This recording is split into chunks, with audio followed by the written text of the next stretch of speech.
Hi, I am Tinku Kapoor. पहले भी मैं लाइव सेशंस में आया हूँ। I hope you were there, you have listen to me. Again today I wish to touch the subject on law of karma. ये law of karma is such an important issue that I would like to talk more and more about it. हमारी life में जो भी issues हो रहे हैं, whatever issues, good or bad, the law of karma is applicable. एक मैं आपको छोटा सा स्टोरी सुनाता हूँ। पेरेंट्स का एक हैंडीकैप्ड चाइल्ड था। पेरेंट्स को समझ नहीं आ रहा था कि हमने क्या किया है जिसकी वजह से आज हमारा एक हैंडीकैप्ड चाइल्ड है। और जैसे नॉर्मली पेरेंट्स को वरी होता है कि मेरे बाद में बच्चों का क्या होगा, इस बच्चे का क्या होगा, कौन इसका ख्याल रखेगा, तो they were worried also. So what they did was they went to a person who could, a evolved person जो पास्ट देख सकता था, उनके पास गए और उनसे पूछा कि भाई हमने ऐसा क्या किया है जिसके वजह से आज हमारे घर में एक ही बच्चा और वो भी हैंडीकैप्ड, बहुत तकलीफ होता है। So the person he after some time said कि एक टाइम था many years ago, एक जेलर था। He was a very cruel person. उसके प्रिजन में जो इनमेट्स थे उनके साथ में वो बहुत अत्याचार करता था। तो प्रिजनर्स वैसे भी उसको बहुत गालियां निकालते थे, बहुत दुखी थे जेलर के साथ। पर देयर वर 2 प्रिजन इनमेट्स जो बहुत ज़्यादा ही कोसते थे ये जेलर को,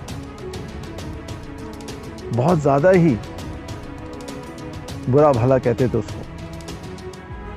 आज वो जेलर आपका बच्चा है और जो 2 प्रिजनर्स थे वो आप दोनों हैं, आप दोनों हस्बैंड वाइफ के रूप में।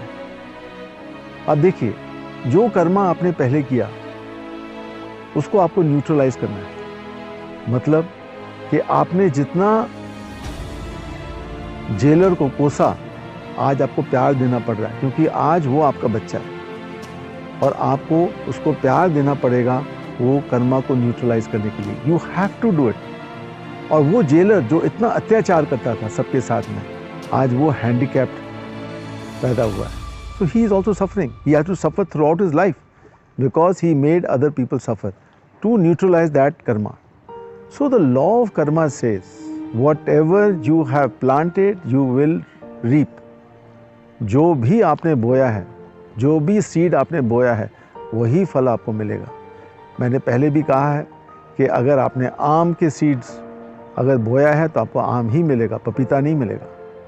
और अगर आपने कोई ऐसा हर्ट या पेन का सीड्स अगर आपने बोया है तो आपको वही मिलेगा। We are in relationships now. Most of us have issues. हमारे रिलेशनशिप्स विद आवर पेरेंट्स, कभी रिलेशनशिप्स विद आवर चिल्ड्रन, कभी हस्बैंड वाइफ रिलेशनशिप्स, कभी आप देखिएगा एम्प्लॉयर एम्प्लॉई रिलेशनशिप्स। कभी कोई एम्प्लॉयर को बहुत अच्छा एम्प्लॉई मिल जाता है, कभी एम्प्लॉयर को ऐसा एम्प्लॉई मिलता है जो उसको पूरा लूट के चला जाता है। अगर आपको किसी को पैसा देना है तो वो भी कहीं कार्मिकली आपके साथ में कनेक्शन है। अगर आपको किसी से पैसा मिलना है और आपको मिल नहीं रहा ठीक से, वो भी एक कार्मिक कनेक्शन है। हमारे साथ जो भी कुछ हो रहा है, there is some karmic connection with that. So how we can improve it.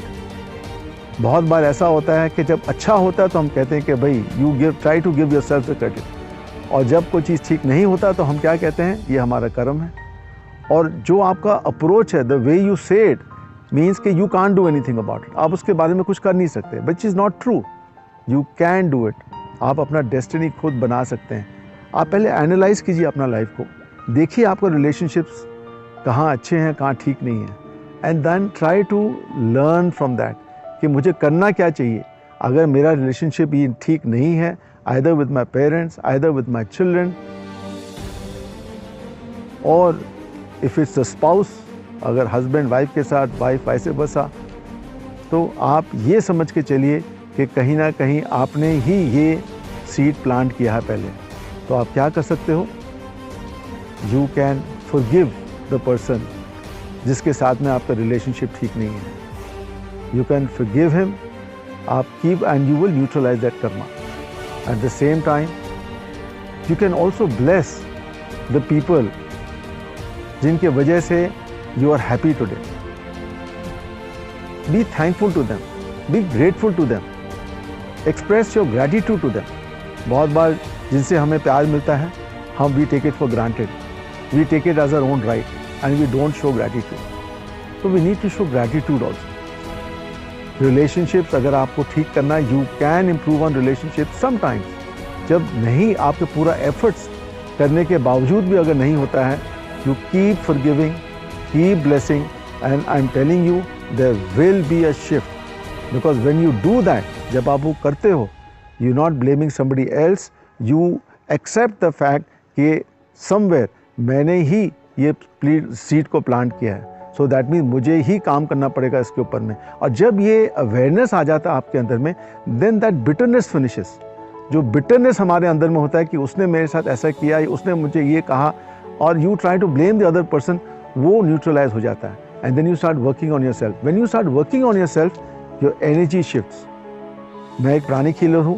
Pranic healing में हम लोग करते हैं हीलिंग, हम लोग इमोशनल हीलिंग करते हैं। We also heal relationships and it does work miracles, but over and above it is seen that you also have to work on it on the karmic level, which is with forgiveness, with blessings, with gratitude.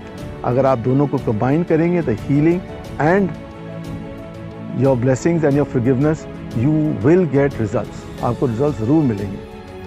और अगर आप ये सीखते, अगर आप continue करते हैं, किसी और को ब्लेम करते जाएंगे, तो आपको हम ये चीज़ कह दें कि ये ज़िंदगी में आपको जो तकलीफ़ उठाना पड़ेगा वो आप उठाइएगा, और अगर नहीं न्यूट्रलाइज हुआ तो अगले जन्म तक जाएगा, उसके अगले जन्म तक जाएगा। So why do you want to do that?